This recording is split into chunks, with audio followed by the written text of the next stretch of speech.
It's a beautiful Sunday morning as I walk down Cedar Avenue. Good morning, James! Greg Thompson greets me from across the street, sipping from a mug of coffee as he picks up the newspaper from his driveway. He wears a comfortable yet classy ensemble, typical of a man who seems to be perpetually dressed for a weekend at Macy's. Hey, Greg, ready for that barbecue next Sunday? I ask him, recalling the invitation he'd extended to us at some point in the last few weeks. Of course! Emma's bringing her potato salad, right? Absolutely, I assure him, even though Emma hasn't mentioned anything about it. I'll have to remind her later.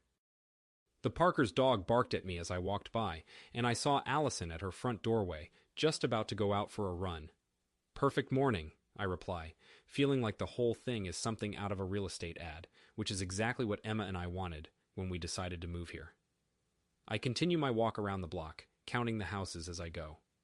I pass the tree where my daughter fell off her bike the summer before, and the house with the barking dog that always makes me jump. Everything is just as it should be. When I arrive back at our house, I pause for a moment to admire the flowers my wife planted in the front yard. The sun is shining, and the world is a beautiful place. I step inside, feeling grateful for my life and my family. In the kitchen, I find my wife's phone buzzing with notifications. I try to ignore it, but a message pops up on the screen, catching my attention. Buzz. Mark. Miss you already. I hesitate for a moment, unsure if I should look at the message, but curiosity gets the better of me, and I glance at the screen. Buzz. Mark. Last night was... I know I shouldn't, but I can't help myself. I unlock my wife's phone. She uses the same swipe pattern as I do, and she never changed it. Mark. Miss you already. Mark. Last night was amazing. Can't wait to do it again. Emma. Soon. We have to be careful. Is he getting suspicious? Mark. No, he's clueless. I love you. My heart sinks as I read the messages. I can't believe what I'm seeing. I scroll up, reading more of the conversation. It's clear that Mark and my wife have been having an affair for months. The sound of the shower turning off upstairs snaps me back to reality. I quickly put my wife's phone back where I found it and sit down on the couch, trying to process what I've just discovered. Oh, you're home! I hear Emma coming down the stairs. How was your walk? I cleared my throat and tried to speak normally. It was good. I ran into Greg. He said something about having a barbecue next weekend. She stepped into the doorway, wearing her robe. Oh, I forgot to mention that. I should make the potato salad. The way she acted like nothing had happened, like she hadn't been cheating on me and making fun of me behind my back, made me feel sick. Greg was expecting it, I finally get out, as she drifts through the space like she always does. How many other spaces has she drifted through without me? Her phone buzzed again in the kitchen. She looked that way, then back at me. I should get that. Could be my mom confirming lunch next week. Yeah, I reply, knowing I'm lying. Probably a good idea. She didn't notice the slight irritation in my voice, or maybe she did but pretended not to. I watched her go back to the kitchen, and moments later I heard her tapping away on her phone. When I looked out the window, I saw the neighbor's lawn was still being watered, and everything else seemed exactly the same as when I had been out for my walk. But instead of making me feel reassured, it just made me feel like I was living in a dream, like this was all an elaborate ruse to keep me from seeing the ugly truth behind the facade. Emma came back in the room with her phone. Mom wants to do lunch on Wednesday instead of Thursday. That actually works out better for me anyway. I wondered if she meant her real schedule or the fake one. I wanted to ask her that, but decided it was best to hold off for now. I needed to think about what all of this meant and what I should do about it. Whatever works best, I say, and I realize how many times I've said that to her, how many times I've made things easier for her, too trusting for my own good. She sits down on the couch and starts scrolling through her phone. I look at the family pictures on the wall and wonder if there is more to this. I don't sleep very well that night. I lie awake next to Emma and think about all the possibilities. I look at the clock every now and then and see the hours come and go. It's not until the early hours of the morning that I fall asleep. And when I wake up again, the sun has risen, and Emma has already left for work. The next day, I wake up in bed and see Emma has already gotten up. I hear her getting ready downstairs.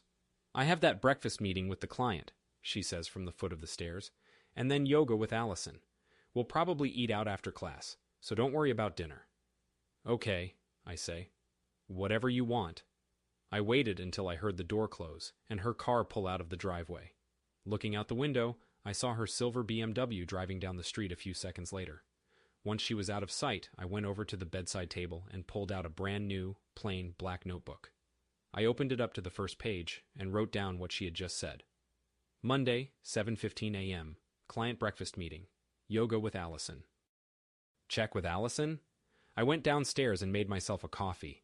The fresh brewed aroma of it reminded me of my wife, and I felt a pang of betrayal as I thought of her lies. But I had to remind myself, this was all for a good reason. If she was cheating on me, I needed to know. My phone buzzed on the counter, and I picked it up, seeing I had a text from Greg. Hey, got those golf clubs you were asking about. Stop by whenever. I hadn't asked about golf clubs. This was Greg's code to let me know we were in private and he could talk. I went over to his place a little while later, and soon we were sitting in his garage, sipping scotch and talking about my wife. How long have you known? I asked her, skipping the bullshit. He took a sip of his drink before answering. I suspected for a while, but I knew for sure last month at the Richardsons' anniversary party. I caught them looking at each other when they thought no one was watching. And you didn't think to tell me? Would you have believed me? He places his glass on his desk. Some things people need to learn on their own. I pulled out my notebook and opened it. I need to know everything you can tell me. Dates, times, anything strange you noticed. Greg looked at me skeptically. What are you going to do? Take notes, then make a decision. He nodded. Start with the book club meetings. Emma and Allison are the only two who actually go to them. The other members stopped coming months ago. I wrote that down. Anything else? The fundraiser back in March. Emma told us she was ducking out early because of a headache, remember? She left with Mark, I say, recalling the night from a new angle. They were both gone by the time we realized.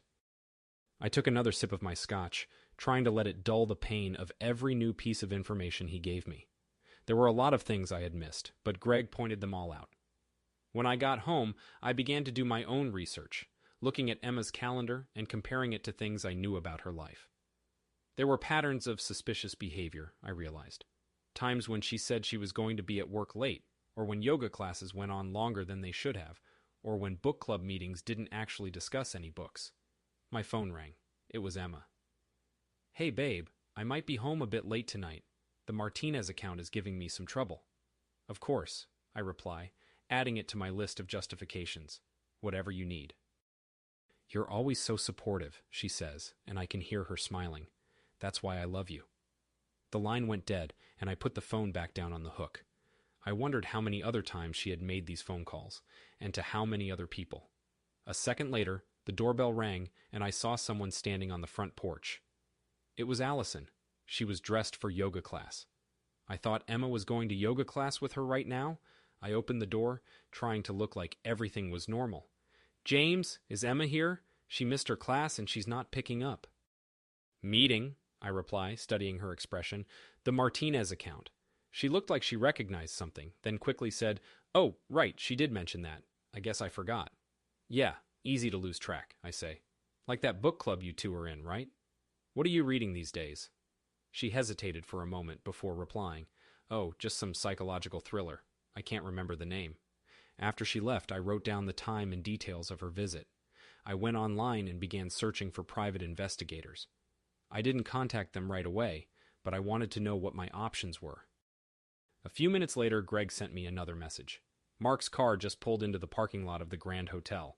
Just thought you'd want to know. I checked my wife's location on Find My Friends, but it was switched off. That didn't surprise me. She was out meeting with the Martinez family, after all, and they probably didn't want to meet at their house. I clicked on one of the private investigators and began to fill out the contact form. In the box marked Reason for Contact, I wrote Surveillance. The sun began to set outside and the house grew dim, casting long shadows on the walls. I looked at the pictures of my wife and considered all of the things I hadn't noticed about her. The hidden sides of her I had been blind to, the secretive nature of her smile. My phone buzzed with another text message from her. Running later than expected. Don't wait up. Whatever works, I type back. Then I fill out the investigator's form. Some things need to be seen by a professional. I'm ready to know the truth. The next 2 weeks are a struggle. I go through the motions of a happy marriage, making coffee for two, texting back and forth about what to make for dinner, and trying not to notice the increasing number of late meetings and client emergencies. The investigator's retainer fee ticks away day by day. until finally I receive an email from him. Findings ready for review, available to meet at your earliest convenience. Sarah Chen's office is dimly lit, and the ambiance is reminiscent of a confessional. Her computer screen casts a cool, bluish light on her face as she goes through the evidence on her computer. "Mr. Mitchell," she says, in that particular tone they use, "I've assembled your file here. Would you like to begin with the photographs from the surveillance, or the text messages?" "Photos?" I answer. I don't know why. It just seems more definitive. She turns her monitor to me, showing the first picture. It's of Emma leaving the Grand Hotel with Mark. His hand is on her lower back. The time reads 2:47 p.m. "This is from 3 days ago," Sarah says, scrolling through other images. "They were with each other for about 2 hours. The next series of pictures shows them at some restaurant I don't recognize, holding hands across a candlelit table. Emma is wearing the dress I bought her for our anniversary. "Here's what we found when we started tracking her more closely," Sarah goes on, opening another folder. "Turns out, Mr. Anderson wasn't the only person she was seeing." The picture that popped up made me sick to my stomach. It was Greg Thompson in his car, kissing Emma, outside a cheap hotel in a nearby town. "When?" I hear myself ask. "Last Thursday. She had a dentist appointment then." I remember bringing her soup that night, thinking she had a sore mouth from the root canal. "And," Sarah adds, her voice softening just a touch, "Miss Parker, too. The next picture was of Allison and Emma hugging outside of a spa downtown, both of them dressed in yoga clothes, not from the gym, as I had been led to believe." "Jesus," I mutter, rubbing my eyes. "All of them." "The text logs are illuminating," Sarah adds, pushing a dense folder over to me. "They've been planning things for months. There's a group chat." I opened the folder and began to read. Emma: "He believed the book club excuse again. So gullible." Allison: "That's why he's the best." Greg: "Tomorrow at my place? My wife is visiting her mother." Mark: "Don't use it all up before Friday." There are many more, just like it. Sarah's voice is low. "Want me to give you the highlights?" I shook my head and closed the file. "No, I think I got the picture. Several of them, actually. If you're going to sue, everything is documented according to state law. Timestamps, locations, verification of identities. They didn't notice? Your wife and her guests were not very discreet. They got off on it, I think." I laughed bitterly. The perfect neighborhood, that's what we called it. Everyone was so nice and friendly when we moved in. "Mr. Mitchell," Sarah says, sounding worried, "what are you going to do with all this?" I looked at her, at the wall full of diplomas and degrees, proving she was an expert at uncovering people's secrets. "You've been doing this a while?" I ask. "What do people usually do next?" Most of them either hire a divorce lawyer or they tell their partner what they learned. Some people choose to ignore it, and a few... She stops, trying to find the right word. A few choose to get creative. Creative? I can't discuss other clients, but I will say a sudden break can be a lot more painful than a slow one. I think about the neighborhood barbecue this weekend, about Greg and Allison and Mark and Emma's potato salad. What if I wanted to share it with a broader audience? She doesn't seem to react to this, but I think I see a glimmer of respect in her eyes. "You can do whatever you want with the files. And the video." "Video?" She types something on her keyboard, and a moment later, another feed is displayed on the screen. It looks like the pool house at night. "It was already there," she says. "Security system. We just tapped into it. I see them all." "What do you think the cost would be to project something like this onto, say, the side of a house?" "That depends on the equipment," Sarah said. "And the timing," I thought. "This Saturday night," I say, "just after the sun sets, once everyone's had a couple of drinks." She grabbed a different folder, this one filled with documents related to the equipment we used on our shoots. "And we'll need to talk about specs," she adds, giving me a sly look. "Maybe a couple of speakers here and there." I leaned forward. "What do I need to do?" she explained. It seemed like a good idea, and it didn't feel like I had much of a choice. If I wanted to get to the bottom of what was going on with my wife and my neighbors, I would have to trust Sarah and her team. Sometimes you have to fight fire with fire. 3 days later, everything was ready for our little gathering. I had pretended to be on board with my wife's plan, but in reality, I was setting up a plan of my own. Sarah had sent a few of her people over to help me. They installed some things in our house and in a couple of the neighbors' houses as well. By Friday morning, everything was in place. After Emma left for work, I went into my home office and spread out the documents Sarah Chen had given me on my desk. It was 9:17 a.m. According to the private detective's schedule, this was around the time Emma met Mark at the Grand Hotel. A few minutes later, I opened my laptop and clicked on the folder that Sarah had sent me. The first picture was from yesterday. Emma and Mark were inside an elevator, and he had his hand on her ass. Perfect, I say, saving the picture in a new folder called HR Package. I got a text from Greg that just said, "Are you still good for Saturday?" "On track," I answer, conveniently omitting the part about having a video of him and Emma that would ruin his entire reputation. I think I'm more mad at him than Emma. I start typing up the first email to send to Emma's HR department. "Hi, I wanted to inform you about a potential breach of ethics by 2 of your employees." I write a short email with a selection of photos and screenshots attached to it. I make sure that every face is visible and that they are clearly identifiable as employees at the company. It isn't hard since they didn't cover their tracks at all. My phone rings. It's Emma.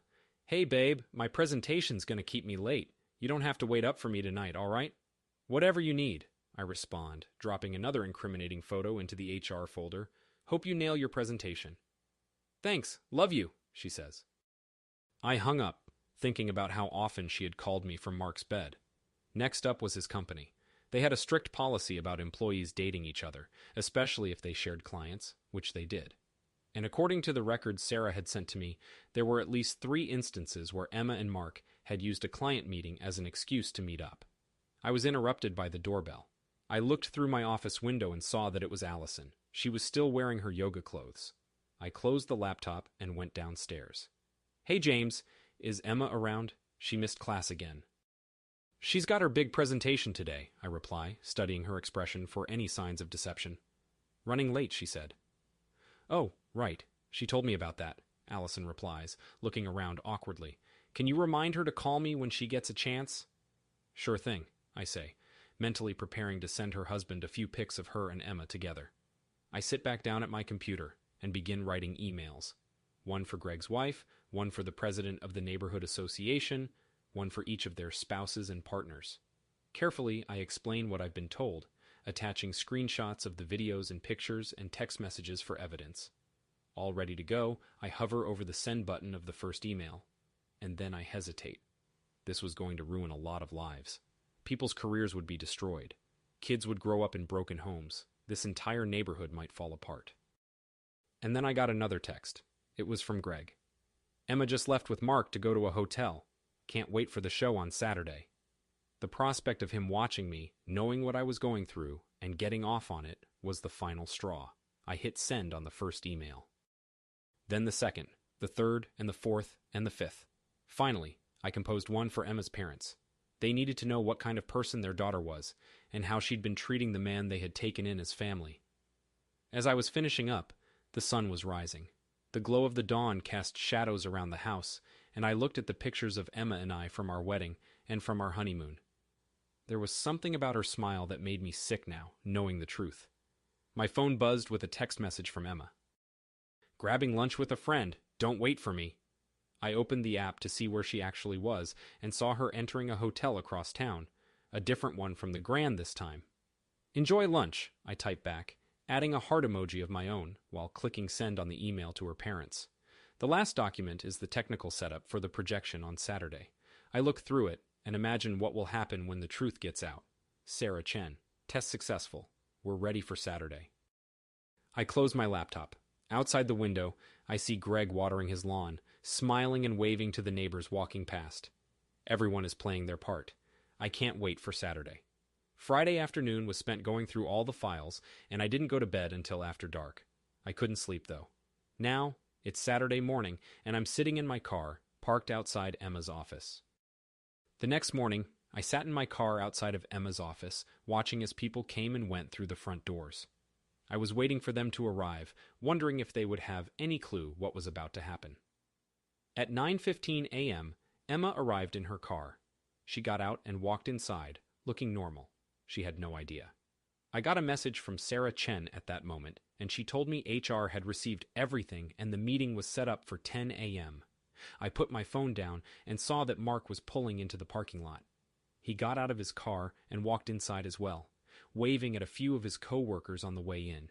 He seemed happy and completely oblivious. As I watched the front doors of the office building, I wondered how long it would take before they would be on the phone with each other, trying to figure out what the hell was going on. "It's starting," comes a voice we recognize. Jennifer from HR, who we've been coordinating with to finalize the evidence. They look like they're shitting themselves. I pictured them sitting around a table on the 30th floor, showing him the evidence, the looks of disapproval on their faces. "All right, what happened?" I ask, as I spot another security guard rushing in through the entrance. We showed Mark the hotel video, and he practically shit his pants. Emma kept denying it until we pulled up the expense reports. A bitter smile crossed my face. "The receipts for the Martinez account? Client meetings, right? So we checked the dates against your records. 6 hotels charged to the business. More people entered from the revolving doors. What about the other people?" 3 department heads were CC'd on the evidence. "The ethics committee is convening this afternoon." She lowers her voice a bit. "They're done, James. There's no recovering from this." I saw some movement out of the corner of my eye and turned to see Mark coming outside. He was pulling at his tie, trying desperately to loosen it as he walked to his car. He was on the phone with someone, talking animatedly. "Okay, it's happening," I say to Jennifer. Mark's out of the building. Emma's being brought down by security. HR procedure for abrupt firing. I sat up straighter, not wanting to miss this. The revolving doors spun, and my wife came in with 2 security guards on either side of her, her purse clutched tightly in her hand and a stunned look on her face. "Who else knows?" I ask Jennifer, while Emma struggles to find her car keys. "Everyone in the building. Somebody posted the pics in the break room chat." Emma's phone began to ring. Probably Mark, trying to get their stories straight. She ignored it. "What about the other businesses? Greg's firm? Allison's practice?" The emails were sent to them at the same time. They should be blowing up right about now. Emma's phone started to ring again at that very moment. She answered it this time, and I heard her panicked voice. "What do you mean they know? How would they figure that out? How could they— No, no, no." She was standing next to her car, nervously running her fingers through her hair. I checked my phone. One message from Greg's wife. "I have the proof I need. Thank you. I'm meeting my lawyer later today." Another message from Allison's husband. "This will be enough. I'm filing for divorce today." Emma sat down in her car and looked at her phone. "The ethics committee asked if you want to make a statement." "Do you?" Jennifer asks, snapping me back to the present. "No, I think everything they need is in there. They'll probably arrest him for the expense fraud. Criminal charges." I heard Emma's car start and squeal out of the parking lot. She was probably on her way to Mark's place, or Greg's, or somewhere else. "Let me know what's happening," I say to Jennifer, hanging up. My normal phone rings. It's Emma. I let it go to voicemail. I don't need to hear her excuses. There is no excuse for this. A text message from Sarah Chen. "Step 1 complete. Are we on for Saturday?" I start my car and look up. The executives are still standing there, talking to each other. They have no idea what's coming. "Yup, Sarah," I say. "Always save the best for last." As I drive away, I can see Mark pacing by his car, talking on his phone. This is going to ruin him, but he doesn't know that yet. I receive notifications from my phone from various sources, telling me that my plan is working. This place won't make it through the week, but then again, it was never intended to last that long. I look forward to Saturday. I'll deal with that when it's time. Some things need to burn down before they can rise again. The sun is setting, and I'm driving home. I left the city behind me a while ago, and I'm on my way to the suburbs. It's a 20-minute drive, long enough for me to cool off. I've done what I came here to do, and it seems like the consequences are already spreading like wildfire.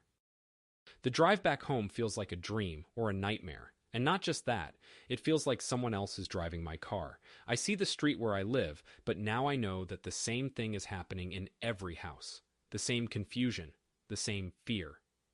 Emma's car is in our driveway when I get home. She's parked in a hurry, I can tell. The door is wide open and her keys are on the ground. She always leaves a mess wherever she goes, even in a situation such as this. I enter the house and see her pacing back and forth in the living room. She's still wearing her suit, but her hair is all messy. It looks like she's been pulling it in frustration. Her phone is on the table. I guess she got tired of all the notifications. She turns around when she hears me entering. "What did you do?" she asks, her voice breaking. I close the door behind me. "I just told some people the truth." "Truth? You ruined my life, my career, my credibility." She rubs her fingers into her scalp. "Your fake life," I reply, walking towards the fireplace. Our wedding photo still sits on the mantel above. Seems like a lifetime ago. "Wait, how did you... the pictures, the texts..." She pauses. "You hired a PI?" "That's right," I say, looking her dead in the eyes. "And he was very detailed in his reporting." She sat down on the couch. "How long have you known? How much did you see?" "Enough to prove without a reasonable doubt. The receipts from your Martinez account were especially enlightening. James, I can explain the hotel expenditures, the fake client dinners, or should we start with the group chat?" I ask her, my tone controlled as I see her wince at every new detail. My phone buzzes on the coffee table in front of me. "They're probably worried about why you haven't gotten back to them," I say. "Mark was pretty upset when he left the office." "You were there?" Her eyes widen. "You saw..." "I saw the whole thing explode, yes. Just like I've been watching you and Mark and Greg and Allison for months now." She stops at Greg's name. "Greg? What does he have to do with anything?" I finish for her. The hotel security footage from last Thursday was very revealing, but not quite as revealing as the pool house video. She looks at me in horror. "Video? 1080p. The homeowners association doesn't play, huh?" Her phone buzzed again, and then again. "Those would be the lawyers," I say. "Husband's lawyers, the company lawyers. Fraud charges move very fast." "Fraud?" she asks. "What are you talking about?" "Expense reports, Emma. Fake dinners with clients. Hotel rooms that were never booked for any real work. Well, not work, anyway." She got to her feet, still looking dizzy. "This isn't happening. This can't be happening.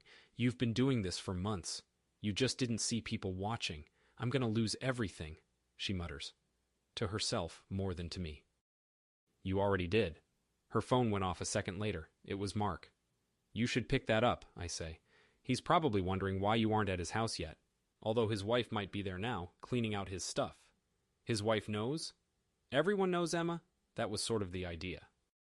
She looked defeated. Her panic was gone now, and she sat down heavily on the couch. "What do you want?" "Nothing." I spin around and head towards the stairs. "Oh, and I filed for divorce yesterday. I'm sure you'll hear from my lawyer. That is, if you can find a lawyer willing to represent you after today." "James, wait. The guest room is ready for you," I continue. "You can stay the night there until you figure out what you're doing next. I don't think you can live in Greg's guest room anymore. His wife changed the locks this afternoon." Her phone buzzed again. I could see people walking past our house, trying to look inconspicuous as they took pictures, trying to get a look inside. "Oh, and Emma?" I pause on the stairs. "Clear your schedule for Saturday. You're not going to want to miss this year's block party." I left her there, sitting on the floor, and went up to our bedroom. Her phone kept buzzing, making that annoying noise with new text messages and phone calls coming in. I looked out the window and thought about Saturday. It was still a few days away, but I could wait. I could wait for her to get what she deserved. I put my hand in my pocket and felt the remote control that would activate all of Sarah's recording equipment. Later, I fell asleep, but I only got a couple of hours of sleep that night. I could hear her walking around in the guest room downstairs. At some point during the night, my anger turned into something else. I got up, put on my best suit, and drove downtown. I arrived at the law firm Blackwood & Associates just after 9 a.m. with the folder containing all the evidence I had gathered. The next day I go to Marcus Blackwood's office and we spend the entire morning going through Emma's finances. "Your wife has been funneling money for months," Marcus says, adjusting his silver-rimmed glasses. He showed me a highlighted section of the document and pointed to a series of transactions. "So, these wellness services charges, they line up exactly with the dates from your PI's report on the hotel stays." I looked at it and said, "She used the family account to pay for the affairs?" "Not just yours," Marcus says, pulling out another document. "She has been siphoning money into a private account linked to not one, not two, but 3 different credit cards. One for her, one for Mark Anderson, and one for Gregory Thompson's wife." I gasped. "You mean like identity theft?" "That, and a bunch of other stuff. The credit card company is wondering why Mrs. Thompson isn't checking into her hotel rooms." My phone buzzed in my pocket with another text from Emma, asking me to call her, and I ignored it. "What now?" I ask. Marcus is arranging the evidence into neat stacks. We file today. The fraud evidence is strong, but the misuse of corporate expenses, that is the real killer. He smiles slightly. Your wife won't even see it coming. The intercom on his desk buzzes, and his secretary's voice comes through. Mr. Blackwood, Mrs. Mitchell's lawyer is on line 2. Again. Marcus looked at me with one eyebrow raised. That's the 3rd time they've called today. Should we make them wait a little longer? Let them deal with it, I say, grabbing the next bank statement. What's the recurring payment to Literary Pursuits? Ah, yes, that one's fun. The fake book club was a front to withdraw cash, and that cash was spent on hotel bar tabs, dinners, you name it. Very literary pursuits. There's a knock at the door, and one of Marcus's assistants comes in, holding a fresh stack of papers. Preliminary findings from the forensic accountant, she says, setting them down. Check out page 12. I turned to the page she mentioned and looked at the transfers, seeing the money was going to an offshore account. She's been transferring money overseas? I ask, feeling strangely detached. Preparing her exit, I assume, Marcus replies, looking at the document. Not very smartly, though. We can cut off those funds before she gets to them. Sarah took a seat opposite me. And she did it all from her work email address. Corporate sent me the emails this morning. My phone buzzed again. It was Greg this time. I have until Saturday. How fast can you make it happen? I ask. Marcus checked his calendar. I can have it filed by the end of the day. With the evidence of fraud, we can request an emergency hearing to freeze the assets. Do it, I say, signing the paperwork he hands me, and send copies of all of it to the DA's office. Done, Sarah says, working on her tablet. They're mostly interested in the identity theft charges. Turns out, Mrs. Thompson is very pissed off about her credit rating. It was a text from Allison's husband's lawyer telling me he had received the proof that showed she had paid for half the hotel room. Last but not least, Marcus continues, reaching for the final folder in his stack, we found this in Emma's personal email. Apparently she's been in touch with some divorce lawyers of her own, asking how she can get the most out of you. I think of her careful smiles, her reassurances, all while she planned her own suicide. Not the best at being sneaky, huh? Sarah asks as she prepares the case for the court. No, I reply, thinking back to all the clues she left. She never did give me enough credit. He stood up. The petition will be filed within the hour. Do you want to be here when she's served? I looked at my watch. No, I think I'll let her get that news at home. It'll give us something to talk about at the barbecue on Saturday. The infamous block party, Marcus replies, giving me a look. This one's going to be fun. My phone buzzed with another message a moment later, confirming everything was set for Saturday's presentation. More than they realize, I say, collecting my copies of the evidence. Much more than they realize. When I left Marcus's office, I had all the evidence I needed to confront Emma. I just needed to wait until Saturday. I couldn't wait to see the look on her face when I revealed everything I had found out about her. Little did I know, she would be served with the papers as soon as I came home. When I came back from Marcus's office later that day, Emma was sitting in our living room. I noticed the unopened manila envelope on the coffee table. James, please, I think we should discuss this. There's a note of pleading in her voice, but it's also strategic. I put my briefcase down at my feet. It's all in the paperwork. Documents don't define us, what we were, what we could be. She stands, inching closer. I stood up and walked around to the other side of the chair, keeping my distance from her. I didn't want to be within arm's reach of her if she got angry. I knew I was poking the bear, but I couldn't stop myself. Just like the secret bank accounts explain your goals, or the credit card in Mrs. Thompson's name explains your dedication? She stopped in her tracks. How do you... I had a very diligent forensic accountant, I pat the briefcase, and a very diligent corporate IT. I could see Allison slowing down her power walk outside, pulling out her phone. Word would spread quickly, of course. It wasn't what you think, Emma says, her hands shaking as she adjusts the bottom of her skirt. I was just trying to what? Get a head start? Prepare for when things went to hell? She sat back down on the couch. You don't get it. I know identity theft. I know fraud. I know that while you were fucking half the neighborhood, you were also robbing them. She looked up at me, her eyes full of anger. That's not fair. No? Maybe we should get Mrs. Thompson on the phone and see what she thinks about what's fair. The package she was holding fell to the floor as she shifted her position, but neither of us bothered to pick it up. I did things wrong, she says. Things I shouldn't have, but we can make this right. I let out a cynical laugh. Fix what? The legal charges, the corporate scandal, or just your image? I glance out the window. I see Greg pacing back and forth in his driveway, talking on the phone. We could make a fresh start, Emma suggests, standing back up. Go somewhere far away from all this. And pay for it with what, credit cards? She winced. I can't blame you for saying that. You did more than what you were paid for. The DA thinks so too. She looks pale. The district attorney? Apparently, they're very interested in identity theft that crosses state lines. She came toward me, reaching her hands out. Please, James, I'll do whatever you want. Like you did with Mark, or Greg, or Allison?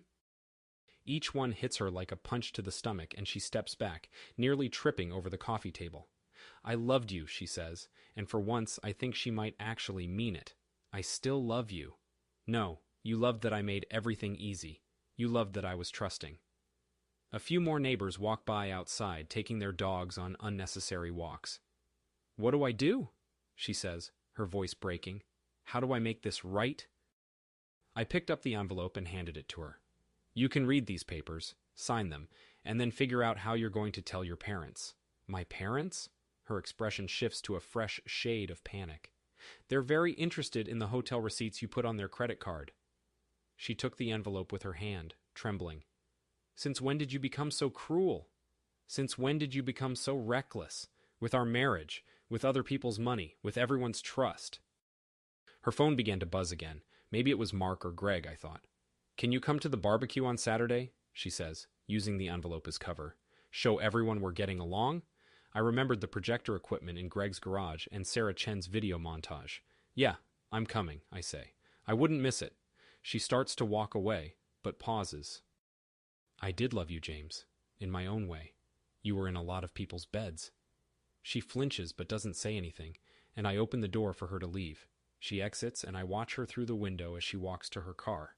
Some of the neighbors are peeking out from their blinds, watching her as well. I get a text from Sarah Chen. We're doing the final test of the equipment tomorrow. Everything is on track for Saturday. I text back, Great! On the coffee table, I see the courier envelope with the divorce papers inside. I imagine her reading them after someone serves them to her.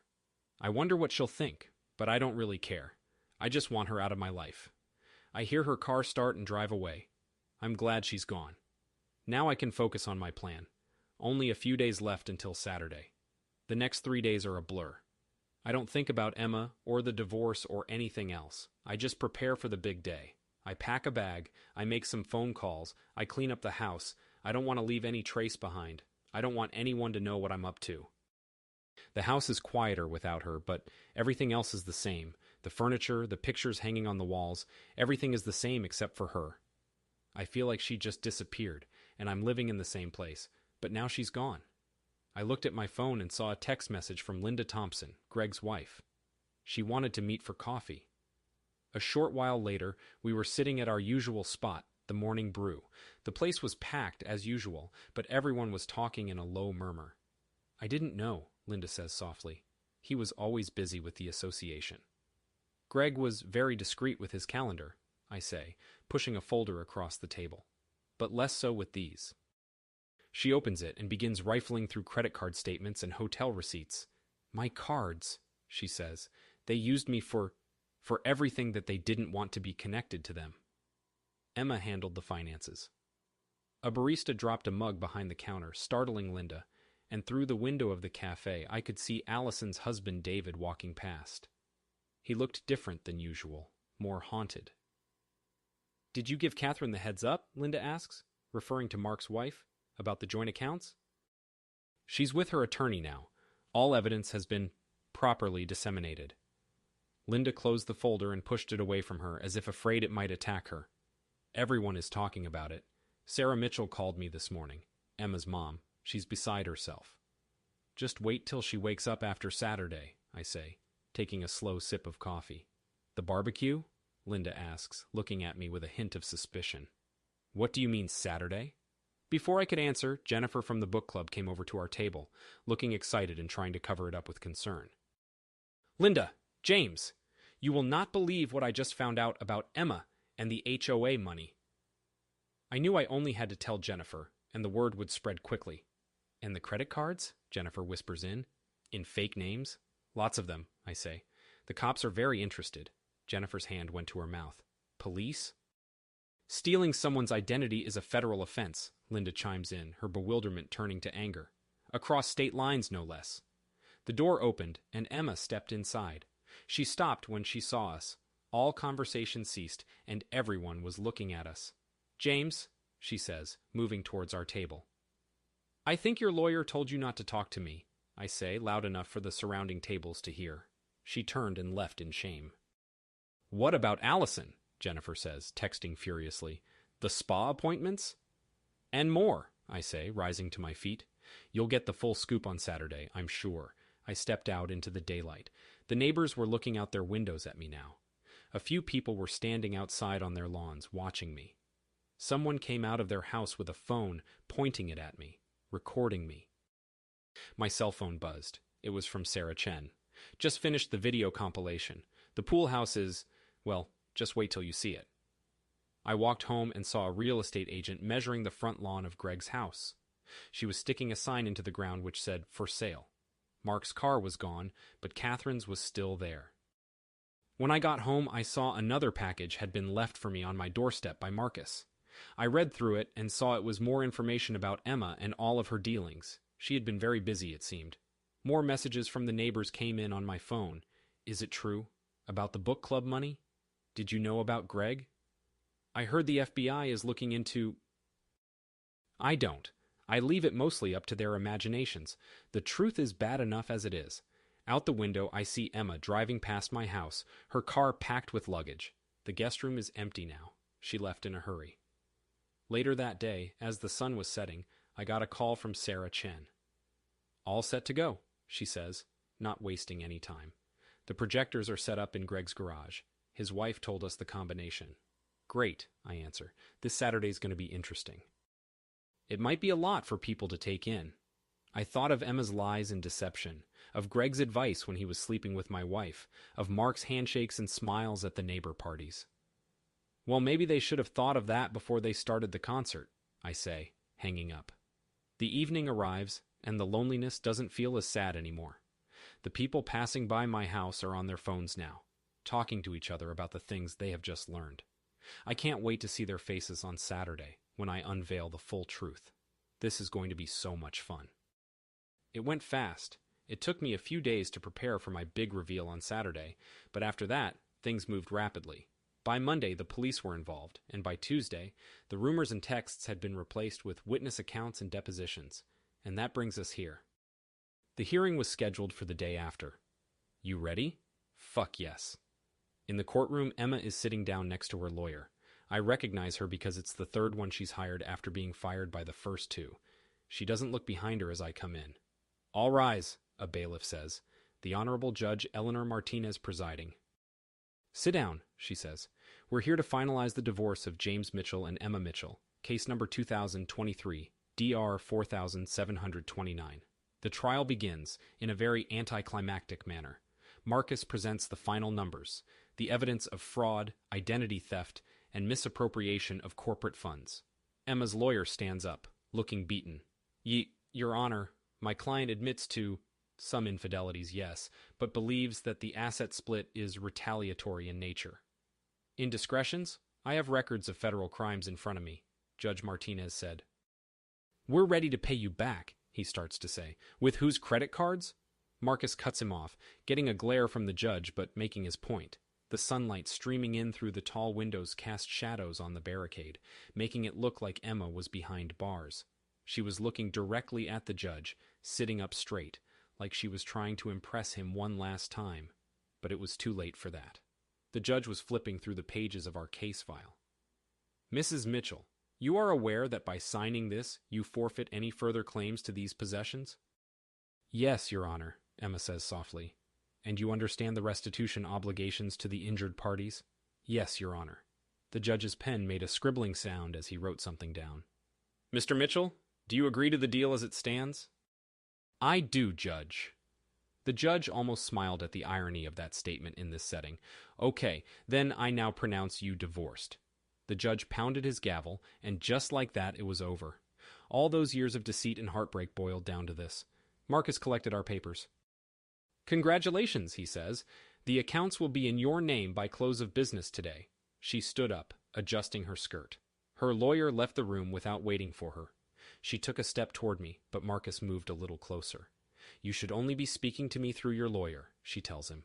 "James, she starts to say. "Good luck, Emma," I say, walking away. "I think the feds want to question you next." The hallway feels more brightly lit than before on my way out. I get a text from Sarah Chen asking if I'm ready for Saturday. "All done," I say. "You all set for the last scene?" "Yeah, we've got everything we need, and we got the perfect shot from Greg's wife next door." I saw her getting into a cab outside the courthouse. A moment later, I got a text from Linda Thompson. "Just talked to my lawyer. Your charges for identity theft are being filed today. See you Saturday." "Wouldn't miss it," I reply, imagining the video montage I have prepared for the neighborhood to see. It was bright and sunny outside now. I took off my tie and my jacket as I left the courthouse. Marcus followed me to my car. "Anything else you need before Saturday?" "Just a good view," I reply, opening the door. "And some popcorn." He smiled, although I could hear in his voice he wasn't joking. It's going to impact the entire community. You realize that, right? I think of pristine lawns concealing decay, of friendly greetings disguising predatory intentions, of trust turned into a weapon. Everything already has, I say. Saturday is just a formality. I drove home with the divorce papers on the seat next to me, thinking about how everything was about to change. This Sunday would be the neighborhood BBQ. I would have to be ready by then. I stayed up all night, going through everything one last time, preparing for the day ahead. The divorce had been finalized that day, and after my testimony, it had been clear who the guilty party was. It hadn't been difficult to prove, but that was only the beginning. The morning after the divorce hearing, I found myself standing outside in the early morning twilight, watching the sprinklers go off on Greg's lawn. Despite the fact that he hadn't been home in days, the automatic timer was still set to water the grass early every morning. Sarah Chen appeared at my side, as if out of nowhere. "We finished checking the equipment last night," she said. "Any problems?" I ask, watching a jogger who lingers a little longer than usual as she goes by. "Just Greg's wife asking if she could submit some of her own footage. Had to talk her out of that one." It was morning. I saw David Anderson down the street, packing more evidence into his car. "James?" I turned to see Linda Thompson walking up to me with a couple cups of coffee from the morning brew. "Here, I figured you'd want one," she says, passing one over. "Big day today." "Thanks, Linda. How are the accounts?" "Frozen." The bank's fraud department was actually quite responsive. Sarah looked at her phone. "The first guests should be arriving around 4. I'd like to wait until the sun is a bit lower, so the projection is more visible." "What about Emma?" Linda asks, taking a cautious sip of her coffee. "She was released on bail last night. She's still facing federal charges, but for now, she's out." People start to wake up, and now that they know what's going on, it's not quite business as usual. "Are we bad people?" Linda says, "for wanting to show everybody?" I look at Greg's sprinklers, thinking about all the things they must have seen. "They picked their path," Sarah says on my behalf. "We're just the stage." It was a text from Allison's husband. Catherine found a few more receipts. Should we include them in today's presentation? "No," I type back. "The current version tells enough story." The sun rises and more people come outside, looking like they've been waiting for this moment for a long time. "Thanks for doing what you did," Linda says, "for getting the truth out there." "Thank you," I respond, thinking back to seeing Emma's face in court the day before, "for letting us do it." Her phone buzzed again. "First news van just arrived. Looks like someone called the press." "They sure did," I reply. "This town is terrible at keeping secrets." The day goes on, and people begin to set up barbecues and coolers with beer for the evening. Around 4 or 5 o'clock, the party finally kicks off. Most of us are waiting at the garage, but a few unsuspecting people are still hanging around by the barbecue. 10 minutes, Sarah whispers as she walks by, slipping the remote into my hand. "I'll let you know when." The sun was setting, casting a perfect image of the garage door onto Greg's white garage door. I could hear people around me talking quietly, trying to guess what was coming next. "James." Emma spoke up from the back of the crowd, looking a little less intimidating without her police uniform. "You shouldn't be here," I say, but don't stop her. "I wanted to know." Sarah interjected, stepping between us and separating us. Ma'am, I think you're violating your bail conditions. I know what I did, Emma cuts in, loudly enough for everyone to hear. To all of you, The sun was beginning to set, and I saw Sarah get a text message on her phone. Now, it said, and she looked at me. I nodded and pressed the button in my pocket. A moment later, the first picture appeared on Greg's garage door, showing everyone what his wife had been doing in the pool house with Mark. The crowd gasped, and people started filming with their phones. More pictures appeared, showing Greg's secret meetings with Emma and Allison's various lies. Pictures of all the lies and deceit that had been going on in the neighborhood for years. Emma stood there, frozen in place. She didn't even try to run away. There was nowhere to run to. Finally, a short movie appeared on the garage door, showing security footage from several different hotels. The movie ended, and there was a brief moment of silence before Linda stepped forward and spoke.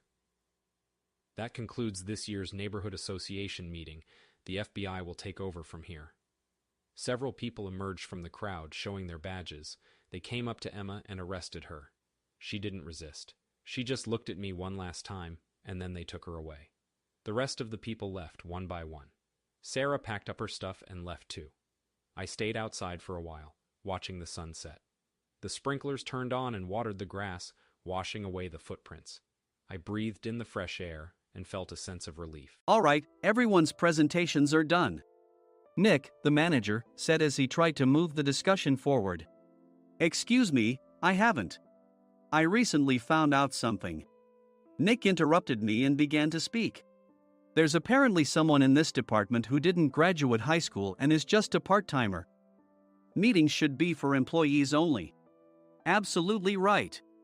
His lackey, Mike, of course, agreed with Nick. I'm leaving. After leaving the meeting room, I started to shut down my computer. I noticed that an email had arrived, not in my personal inbox, but in the company's shared email. Thinking, there's no point in speaking up, no one will listen, I went home quietly. The next day, I heard a commotion from Nick's desk. He was staring at his computer screen, his face pale. Nick? Is something wrong? Mike looked at the screen with him. And he turned even paler than Nick. Why is he so angry? Knowing the reason for Mike's distress, I thought to myself, serves them right. My name is Adam. My mother passed away when I was in the 9th grade, and I was raised by my father. Well, you could hardly call it being raised. After my mother passed, my father changed. He drowned his sorrows in alcohol, and though he still went to work, he squandered our living expenses on horse racing. Because of that, I had to start working part-time as soon as I entered high school.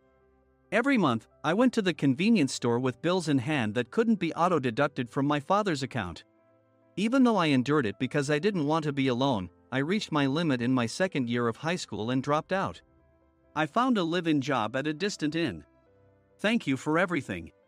The day I left home, my father, still staring at the TV, spoke. Take care. That was our last conversation. Back then, 18 wasn't the age of majority, so I needed my father's permission to work, and I couldn't hide my place of employment. Yet, my father never visited me even once.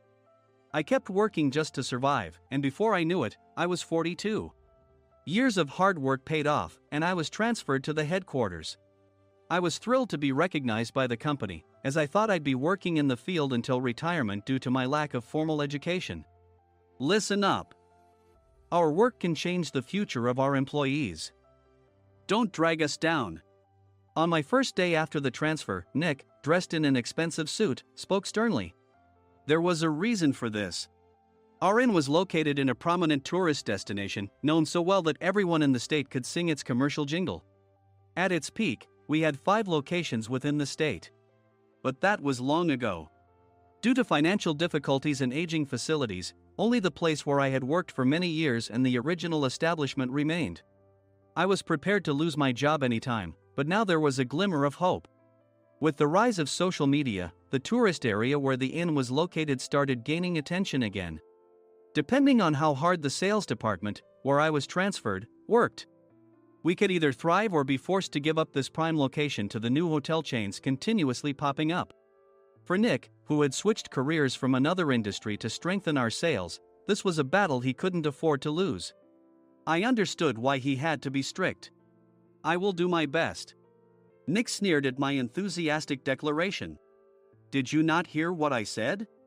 I'm sorry. I thought I was listening carefully. Out of habit from years of customer service, I apologized reflexively, though I had no idea what had offended him. Someone was watching me with a smirk. In this department, there are those who are expected to excel and those who have been shoved here because they have nowhere else to go. You are the latter. It was Mike, the section chief.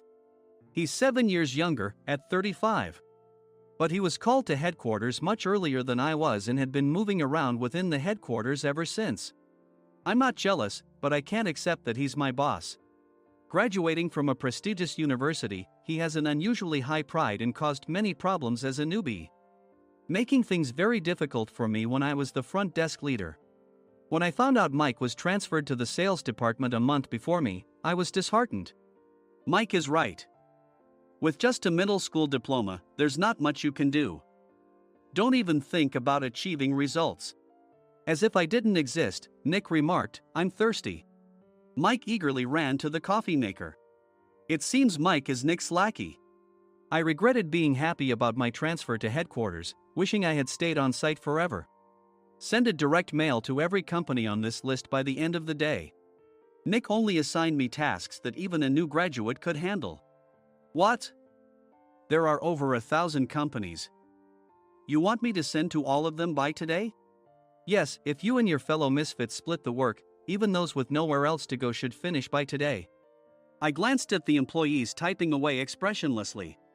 They were worn out from customer service, only thinking about leaving on time, or were women reassigned after having children, with zero motivation for work. Even Sam, a new graduate from the same university as Mike, who was supposed to be among the expected achievers, had no enthusiasm for the job, having joined the company wanting to do customer service.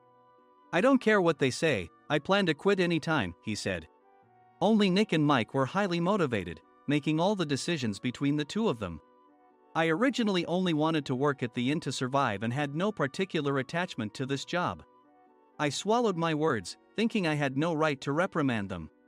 About a month after the transfer, Nick told us with a frustrated look. To commemorate the 50th anniversary, we've decided to create a plan exclusive for one group per day.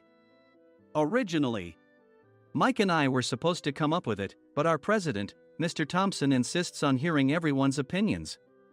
So, you all get a chance. As Nick explained, Mike began handing out prints. Make sure not to embarrass Nick. If your ideas are half-baked, you'll have to redo them. It seemed that they had printed his handwritten notes by Mr. Thompson, which included several questions and a section for free responses. It made sense why Nick had to seek our input, given that all responses had to be submitted to Mr. Thompson. We were given a week to think about it, and a meeting was scheduled to compile our ideas. My plan is to let guests enjoy both the old and modern America. Nick began the presentations. Guests would watch a master confectioner at a nearby traditional sweet shop make sweets in front of them. The welcome drink would be premium tea in a bottle. Nick's plan was certainly attractive. After his presentation, Nick called on us to present in the order we were seated. Just as I stood up for my turn. All right, everyone's presentations are done. Excuse me, I haven't. I recently found out something. Nick interrupted me. There's someone in this department who didn't graduate high school and is just a part-timer. He was likely talking about me. I joined the company as a part-timer and was made a full-time employee when I turned 20. That was 20 years ago, so Nick and Mike probably had no chance to know until recently. Meetings should be for employees only. Absolutely right. After that, Nick kept creating opportunities to solicit everyone's opinions, purposefully excluding me from speaking. The meeting unexpectedly heated up and went past the scheduled end time. A few people asked to leave, and the discussion continued with the remaining few. Still here? Normally, you'd leave in that situation. Though I had no attachment to the job initially, hearing kind words from customers made me want to make them happier. For someone like me, with nowhere to go, the inn was my home and customer service was my life. I felt pathetic about my current self. I'm leaving. I left the conference room and started shutting down my computer. I noticed an email had arrived, not in my personal inbox, but in the company's shared email. Thinking no one would listen to what I had to say anyway, I quietly went home. The next day, while preparing the DM as instructed, I heard a commotion from Nick's desk. In his haste to stand up, he hit his knee on the desk. He stared at his computer screen, his face pale. "Nick! What's wrong?" Mike, thinking he should be the first to rush over, approached Nick while still wearing his coat. He peered at the screen with Nick. And he turned even paler than Nick. Why is he so angry? Who is responsible for this company?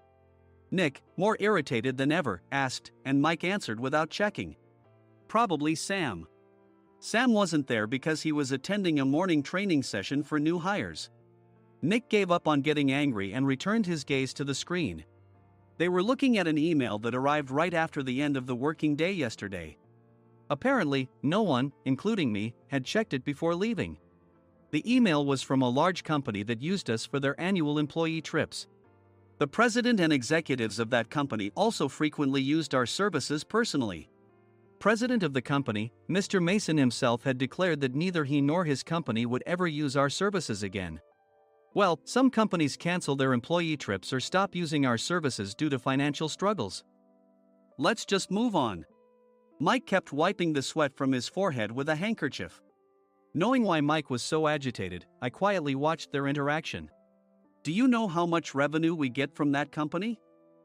We can find other guests to fill the rooms, but we'll lose the banquet costs, gift shop revenue, rental car fees, and more. Moreover, the gifts were supposed to be prepared by the traditional confectionery shop involved in Nick's proposed plan. If it's known that we incurred such a huge loss at this critical time, Nick's position in the company would be jeopardized. Nick took a deep breath, seemingly trying to calm himself. All right, Mike. Go to New York right now and apologize to Mr. Mason. What? You're coming with me, right? I have urgent work to do. I trust you, which is why I'm entrusting this to you. Please. Mike, believing Nick's sincerity, agreed with a determined look on his face, saying, yes. That's Nick for you. Even if Mike went to apologize, Nick would shift all the blame onto him if the client didn't change their mind. Well, it was Mike's fault to begin with, so it served him right. About 3 hours later, Sam answered a call from somewhere and repeatedly apologized, saying, I'm very sorry. Everyone watched to see what was happening. After ending the call, he informed Nick with a weary tone. When Mike arrived at the client's company, he only made things worse, further infuriating Mr. Mason. He was demanding, get his boss here immediately. It was no wonder Sam was exhausted, dealing with such a call right after returning from training. What is that idiot doing? All right, Adam, you're coming with me. If sacrificing Mike didn't work, then I must be next. Normally, I'd want to refuse at all costs, but I saw an opportunity in this situation. If I can be of assistance, I'd be happy to join you. I obediently followed Nick, and we flew to New York. When we introduced ourselves at the reception, it became clear how serious the situation was, as the receptionist personally escorted us to the president's office. Angry voices leaked through the door, making both Nick and me uneasy. Excuse me. I'm Nick, the supervisor.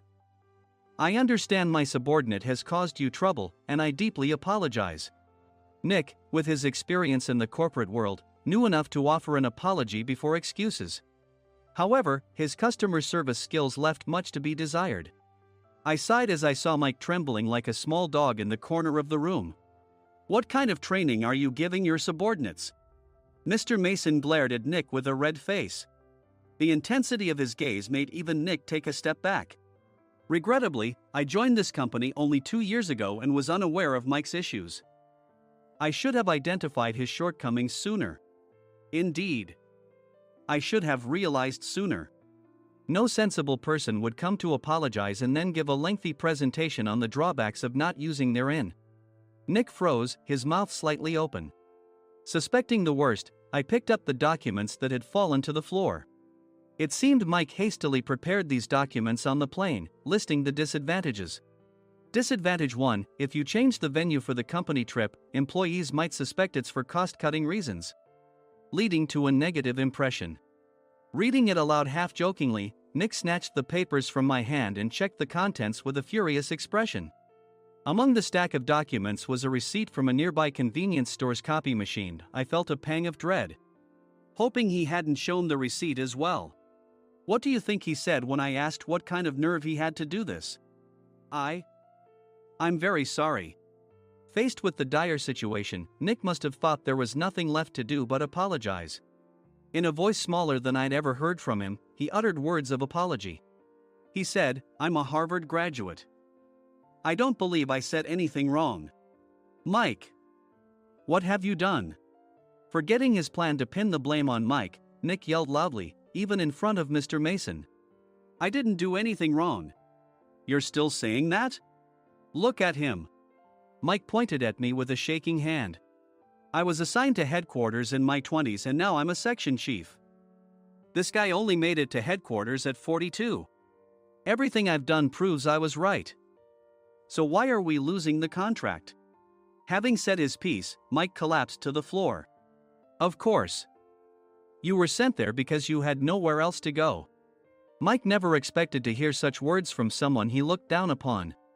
He lunged at me, and Nick hurriedly stepped in to stop him. "Mr. Thompson told me Mike is a quick thinker, and to take good care of him."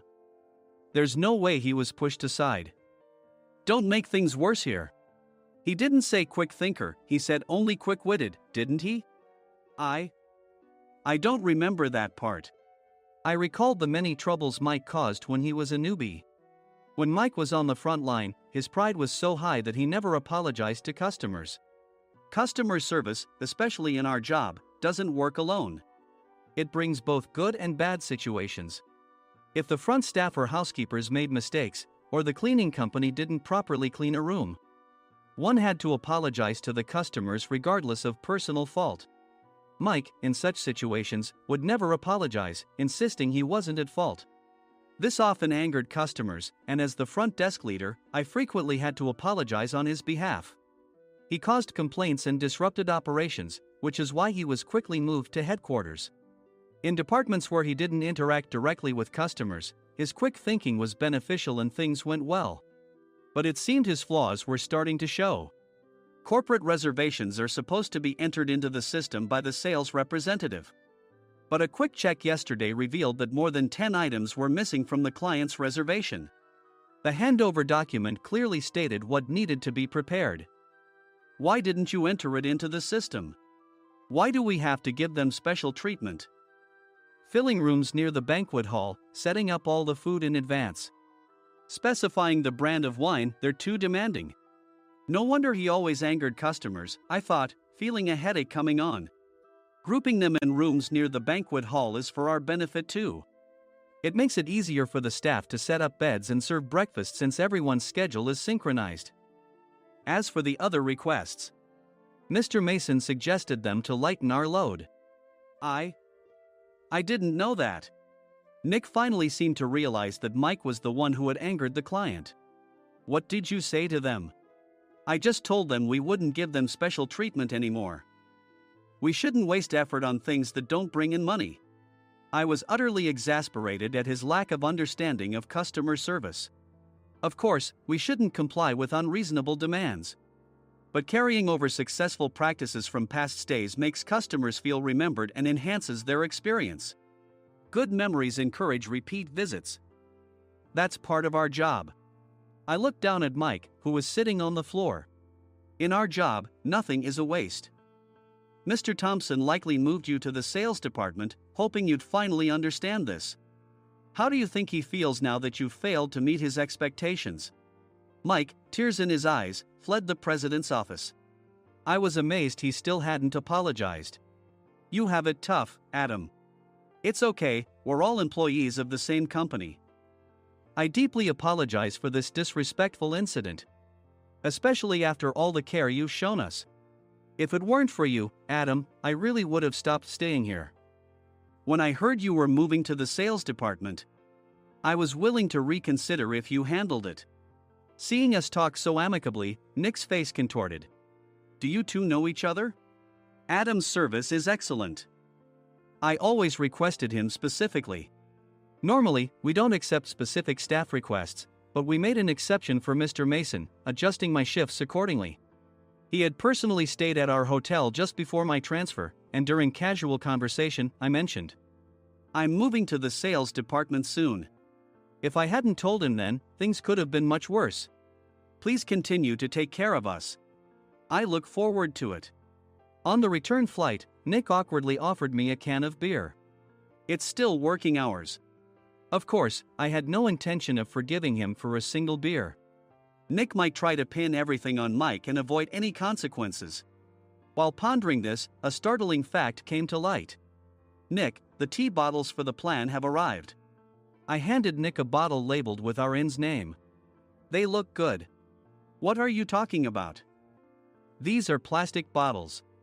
I had assumed we would use the trendy, high-end bottling tea. But what arrived were ordinary plastic bottles of tea with customized labels. The only unique aspect was the label, which had the inn's name, making it look customized. Upon further investigation, I discovered that a substantial amount of money was set to be paid to the tea company. It was priced like bottling tea. "Does this plastic bottle really cost $100 each? The tea inside is specially blended for us." "The extra cost is for that. Wouldn't it be better to use another tea company? Or is there a specific reason we must use this one?" As Nick continued to make excuses, I showed him a printed email. I informed the tea company's president, Mr. Mitchell, that we discovered irregular payments and he confessed. He said you two were high school classmates and planned to split the extra money. That idiot. Why did he confess? That's not important. You should worry about yourself, this could turn into a police matter. Opening the bottle cap, I suggested. How about calming down with this tea? It supposedly has a relaxing effect. Nick drank the tea frantically. In the following days, decisions were made about their fates. Mike was reassigned to the General Affairs Department, with no chance of transfer or promotion, as per Mr. Thompson's orders. As for Nick, since the payment to the tea company hadn't yet been made, he narrowly avoided legal trouble. Instead, he was encouraged to leave the company, and to avoid further complications, Nick submitted his resignation. Rumor has it that connections between HR departments have made it difficult for him to find new employment. Even though it was good to have those two gone, something unexpected happened in the sales department. Everyone became motivated and united in refining the 50th anniversary plan. In the end, my plan was adopted.